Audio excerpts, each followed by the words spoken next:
Hey, why are you acting like it's normal to show up? Auntie, I told you to skip my wedding. My niece sneered as she asked me not to attend her wedding. Ever since my brother passed away 11 years ago, I had raised her like she was my own daughter. But there was a reason she suddenly started hurting such harsh words at me. My name is Effie, and my brother, Jason, was 12 years older than me. Jason was a kind soul. When we were young, he'd hold my hand as we ran errands, help me practice riding my bicycle, and shower me with love.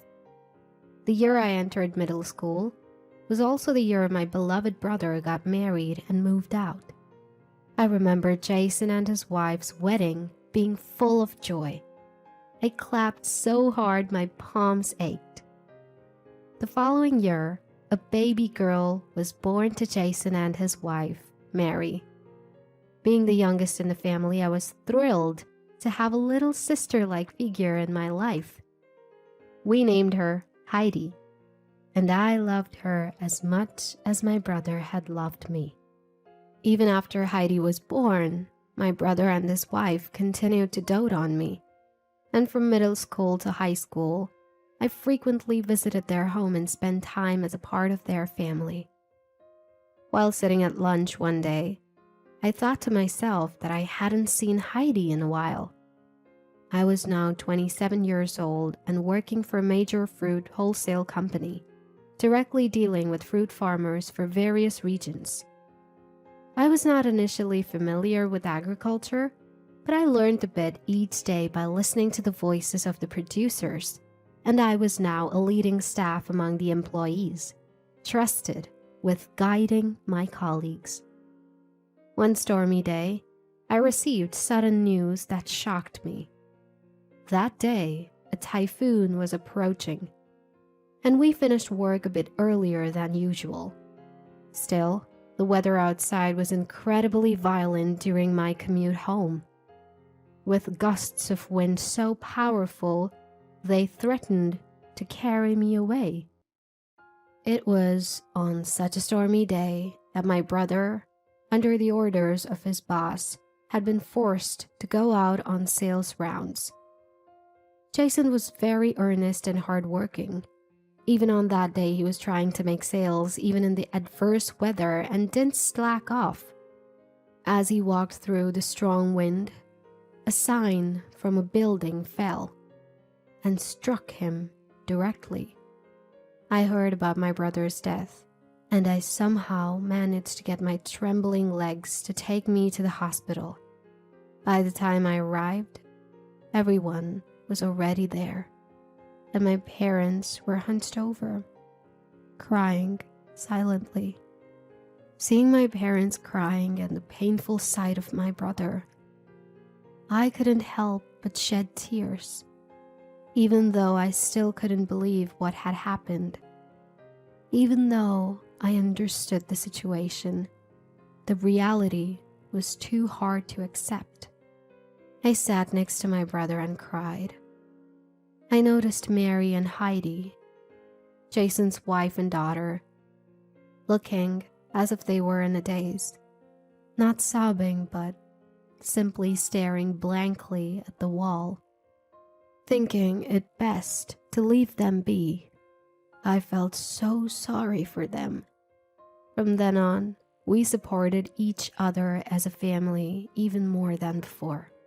Mary, who is currently on leave from work, was a part-time worker within the scope of dependent support, and she will need a job in the future to sustain her life. My parents and I decided to support Heidi and Mary's future, including her re-employment with all our might. About a year after the funeral, Mary, who had returned to part-time work, decided to move because the rent was becoming too much for her current income. She had received compensation and workers' compensation insurance from Jason's company due to the accident at work, and of course, we agreed with Mary's prudent decision. But on the day of the move, when we went to help, we found only Heidi crying in the somewhat tidied room. Heidi, holding a letter that said her mother couldn't raise her on her own, was only 16 years old. It seemed that Mary had called us to help with the move to ensure her daughter was taken care of after she left. Reading the letter, I felt a tightness in my chest, wondering if Mary had been so anxious that she wanted to run away after Jason's death.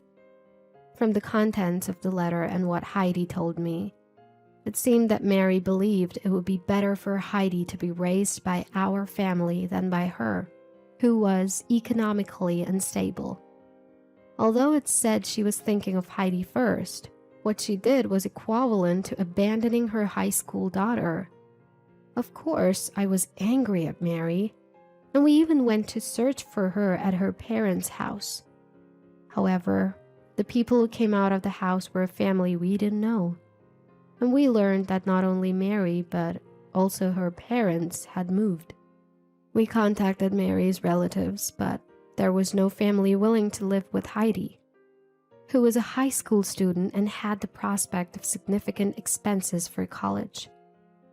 As a result of our discussions, we decided to take care of Heidi in my house with the support of my parents.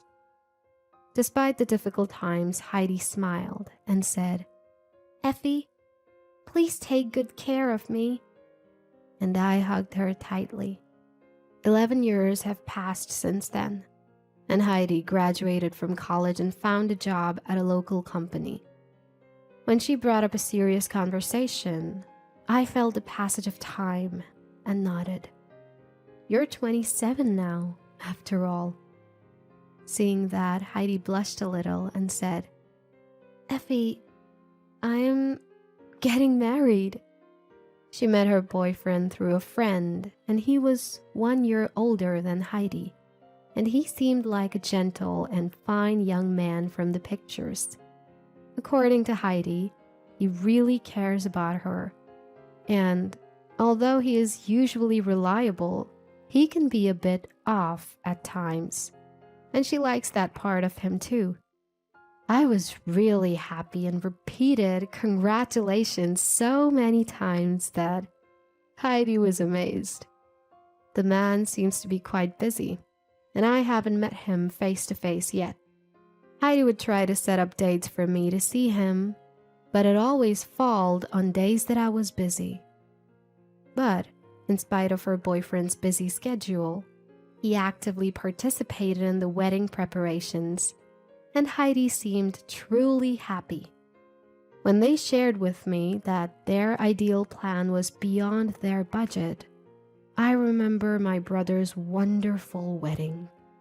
I wanted Heidi to have the most memorable wedding, one that would make her happy for the rest of her life.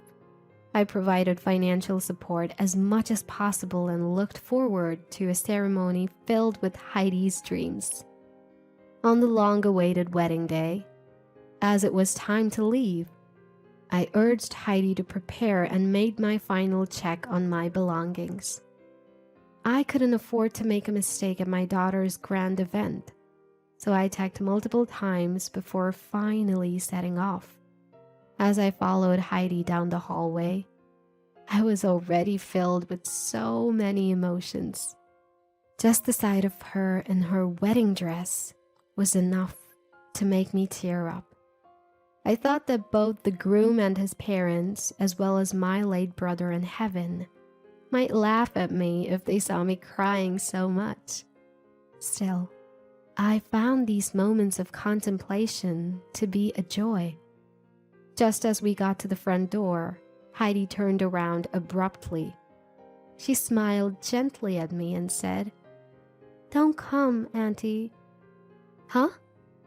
"I'm telling you to not attend my wedding, Aunt Effie." I stared at Heidi, unable to comprehend what she had just told me. She burst out laughing at my confusion. "Why do you think you have the right to attend my wedding? No matter how much you did for me to replace my mother, you're still my aunt, an outsider, right?" There's no way I can introduce you as my mother to my guests. The words spoken by my niece, whom I had lived with and cherished for over 10 years, were shockingly hurtful. Indeed, I am not her biological mother. No matter how much time has passed, Heidi never called me her mom. The reality that to Heidi, her only mother was Mary, finally hit me again. I was left speechless by Heidi's words, which she uttered with a smile.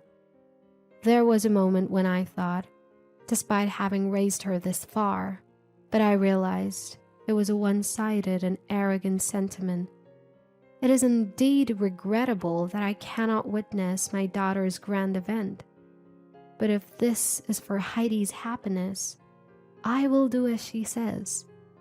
Suppressing my feelings, I told her that I understood and gave her my blessings and decided to absent myself from the wedding. Several hours later, Heidi returned home while I was still recovering from the shock. She came into the living room laughing cheerfully, and to my surprise, behind her was Mary, who had disappeared 11 years ago.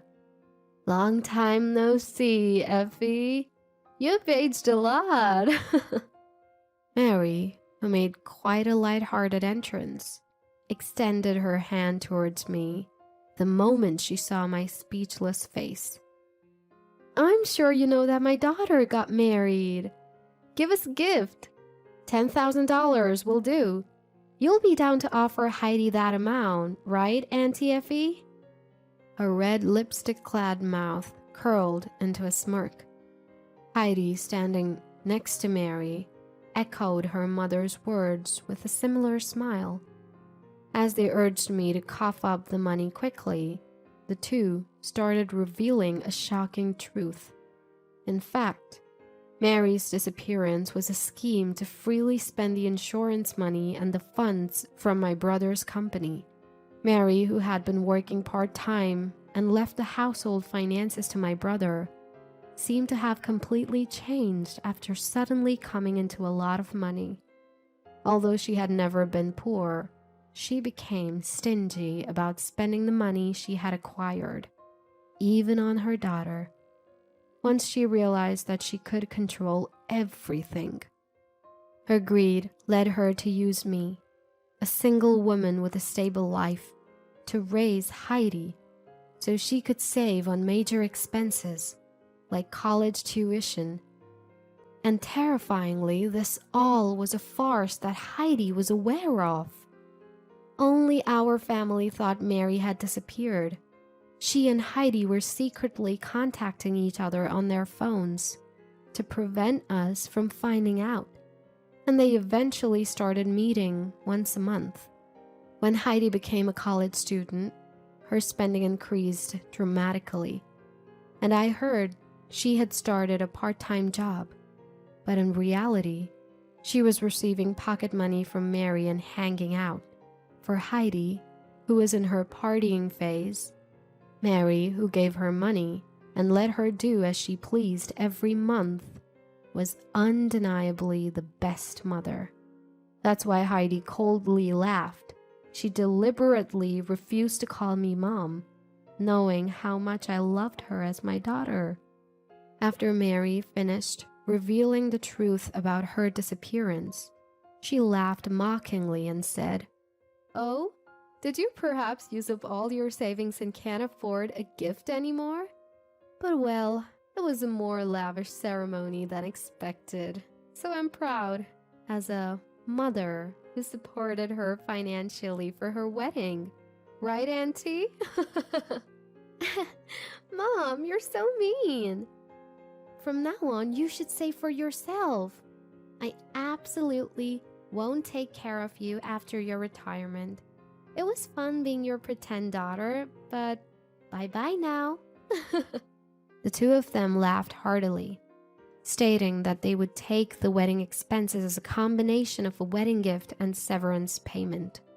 They declared to cut off ties with me and left the house, claiming to attend their after party and dinner with friends. Left behind, I was too overwhelmed by shock to comprehend the events of the past 11 years. About 30 minutes later, my parents arrived.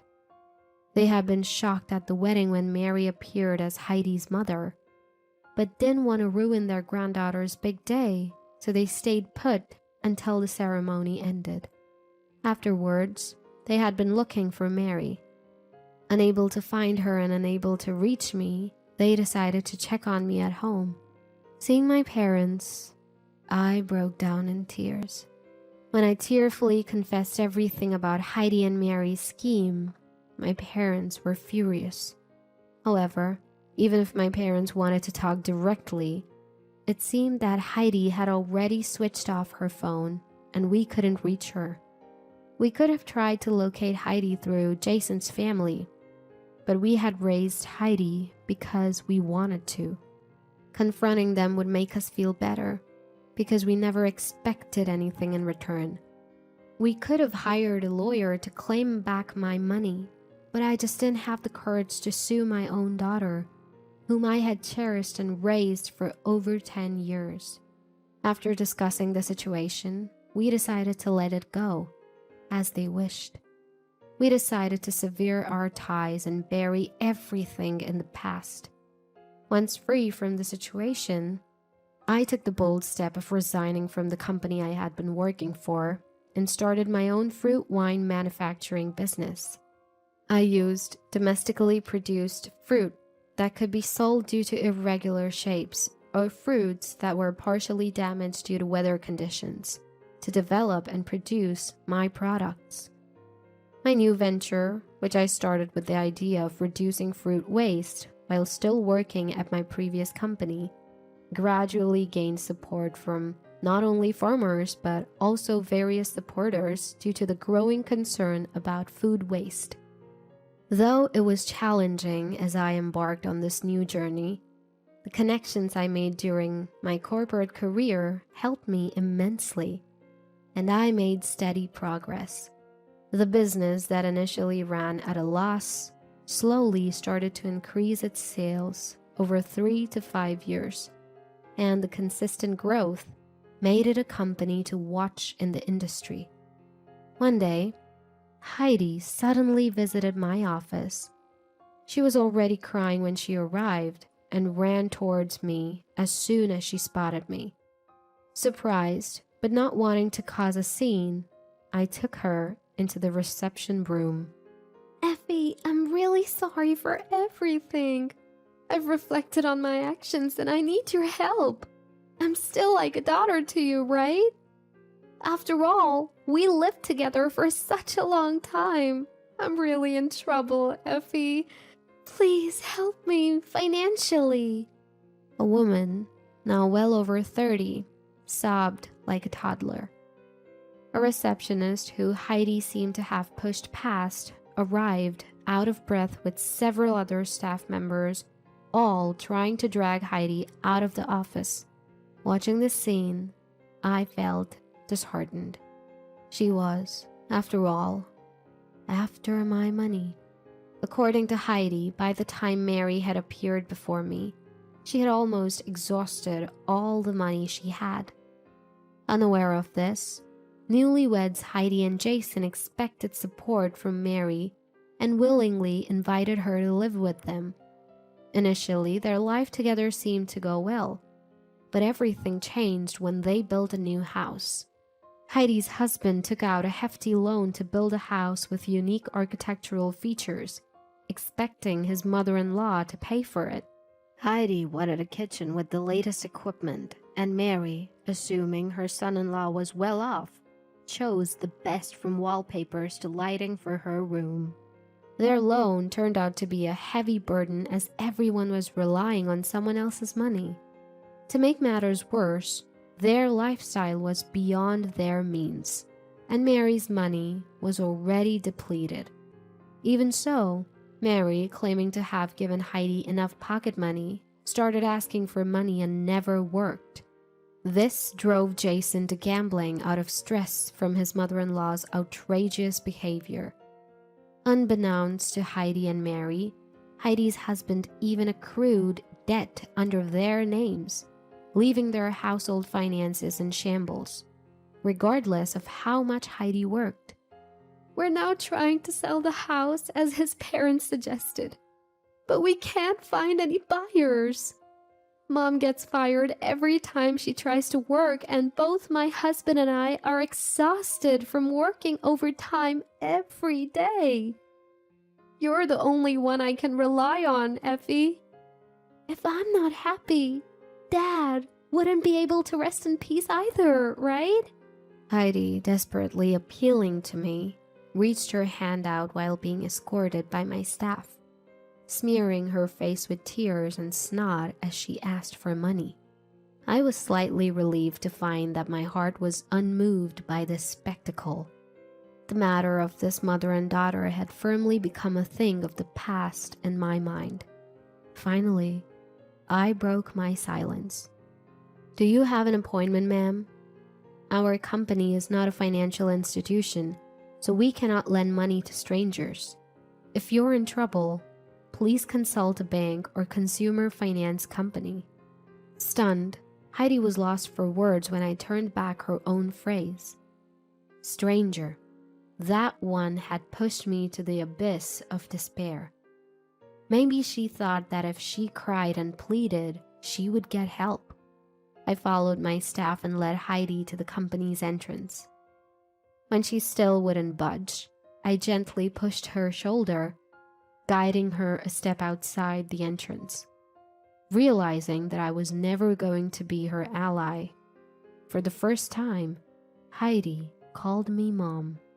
I don't have a daughter, I said. My words must have struck her hard as she turned white and ran away. After that incident, I started receiving spam texts from Heidi and Mary, which all centered around the dire financial situation.